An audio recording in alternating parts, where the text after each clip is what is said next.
علیکم، ارض نیوز کے ساتھ میں ہوں ہمشہ حمید۔ سب سے پہلے ارض ہیڈ لائنز۔ وزیر اعظم کے معاون خصوصی شہباز گل نے ٹویٹ کرتے ہوئے کہا کہ شوگر ملز ایسوسی ایشن نے حکومت کو چینی 70 روپے فی کلو کی پیشکش کر دی۔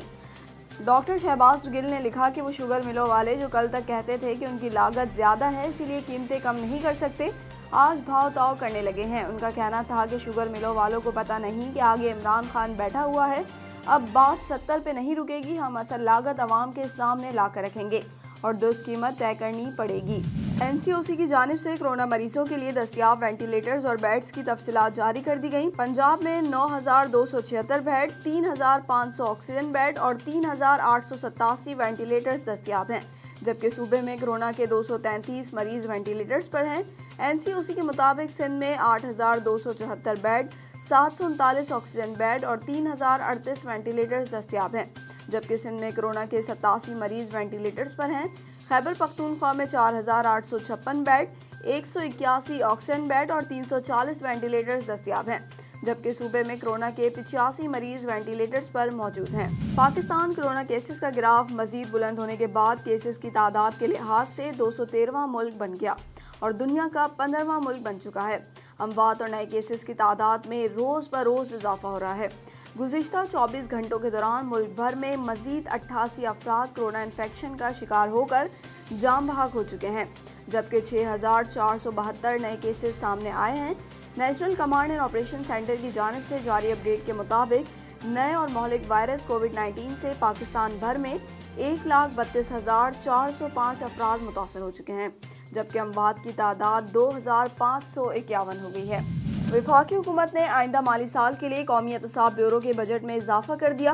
بجٹ دستاویزات کے مطابق وفاقی حکومت نے آئندہ مالی سال کے بجٹ میں نیب کے لیے 5 ارب 8 کروڑ 80 لاکھ روپے مختص کیے۔ دستاویز میں بتایا گیا ہے کہ رواں مالی سال 19 اور 20 کے بجٹ میں نیب کے لیے 4 ارب 42 کروڑ روپے مختص کیے گئے تھے۔ نئے مالی سال کے لیے نیب کے بجٹ میں 65 کروڑ سے زائد کا اضافہ کیا گیا ہے۔ خیبر پختونخوا حکومت کو آئندہ مالی سال کے لیے بجٹ کی تیاری میں مشکلات کا سامنا۔ رواں مالی سال صوبائی حکومت کو 50 ارب روپے سے زائد خسارہ ہوا۔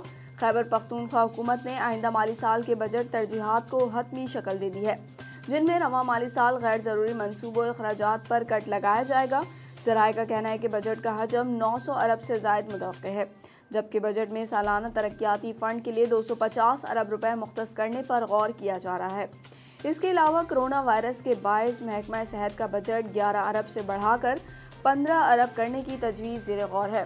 روڈ سیکٹر کا بجٹ 23 ارب سے بڑھا کر 25 ارب تک بڑھانے کا امکان ہے۔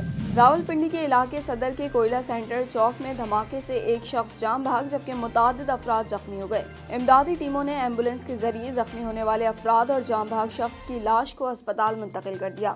ریسکیو ذرائع کے مطابق دھماکہ خیز مواد موٹر سائیکل میں نصب تھا۔ وزیر اعلیٰ پنجاب نے راولپنڈی میں دھماکے کی شدید مذمت کرتے ہوئے انسپکٹر جنرل پولیس سے رپورٹ طلب کر لی ہے۔ کراچی کے سول اسپتال کی کورونا وائرس ٹیسٹنگ لیب مریضوں کی تعداد کے دباؤ کے باعث 3 روز کے لیے بند کر دی گئی۔ ایم ایس سول اسپتال کے مطابق ابھی ہزاروں کی تعداد میں سیمپلز کے نتائج مریضوں کو دینا باقی ہیں۔ مشیر خزانہ حفیظ شیخ کا کہنا ہے کہ اس وقت ہماری ترجیح ٹیکس وصولی نہیں بلکہ لوگوں کو ریلیف دینا ہے اور اسی وجہ سے بجٹ میں نیا ٹیکس نہیں لگایا گیا۔ حفیظ شیخ نے کہا کہ کوشش کریں گے اچھے انداز میں ٹیکس لیں، لیکن اس وقت ہماری ترجیح ٹیکس وصولی نہیں بلکہ لوگوں کو ریلیف دینا ہے۔ اس وجہ سے بجٹ میں کوئی نیا ٹیکس نہیں لگایا گیا بلکہ کئی ٹیکس چھوڑ دیے گئے ہیں۔ حکومت بلوچستان نے صوبے میں ہوٹلز اور ریسٹورنٹس کھولنے کی اجازت دے دی۔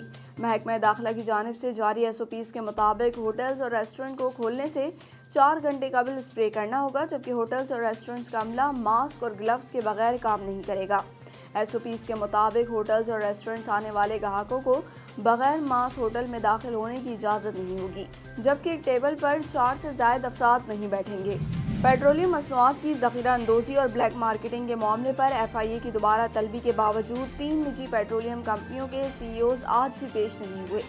تینوں سی ای اوز کی جانب سے ان کے نمائندے پیش ہوئے اور حکام کو بتایا کہ 2 تیل کمپنیوں کے سی ای اوز لاہور جبکہ ایک اسلام آباد میں ہیں۔ ایف آئی اے حکام نے کہا کہ دوبارہ طلبی کے باوجود پیش نہ ہونے پر ٹھوس قانونی کارروائی متوقع ہے اور وزارت پیٹرولیم کی جانب سے بنائی گئی کمیٹی کا لائسنس کی منسوخی سمیت مختلف امکانات پر بھی غور کیا جا رہا ہے۔ معاون خصوصی زلفی بخاری نے سماجی رابطے کی ویب سائٹ ٹویٹر پر اپنے بیان میں کہا کہ تحریک انصاف کی حکومت نے عوام کو ٹیکس فری بجٹ دیا۔ نیا ٹیکس نہ لگا کر عوام کو بڑے پیمانے پر ریلیف دیا گیا۔ زلفی بخاری کا کہنا تھا کہ سماجی تحفظ کے لیے احساس پروگرام کے بجٹ میں اضافہ کیا گیا۔ کورونا وبا سے نمٹنے کے لیے شعبہ صحت کا بجٹ بڑھایا۔ تعمیراتی صنعت پر ریلیف دے کر سستے رہائشی منصوبے کا بجٹ مختص کیا گیا۔ کاروبار دوست بجٹ دے کر روزگار کے مواقع پیدا کرنے کی راہ ہموار ہوئی ہے۔ دنیا موسیقی کے آفتاب شہنشاہ غزل مہدی حسن کو اپنے پرستاروں سے بچھڑے 8 برس بیت گئے، لیکن ان کے گیت اور غزلیں آج بھی یادوں میں تازہ ہیں۔ سانسوں کو سروں میں ڈھال دینے کے ماہر مہدی حسن نے 13 جون سن 2012 کو کراچی میں زندگی کی آخری سانس لی اور طویل جدوجہد اپنے اختتام کو پہنچی، مگر اپنے کام سے ان کی گہری وابستگی ہمیشہ ان کے چاہنے والوں کے دلوں میں زندہ رہے گی۔ مہدی حسن کو حکومت کی جانب سے تمغہ امتیاز، ستارہ امتیاز اور پرائڈ آف پرفارمنس جیسے اعزازات سے بھی نوازا گیا تھا۔ عرض نیوز سے فی الوقت اتنا ہی۔ مزید خبروں سے باخبر رہنے کے لیے ہمارا YouTube چینل سبسکرائب کریں۔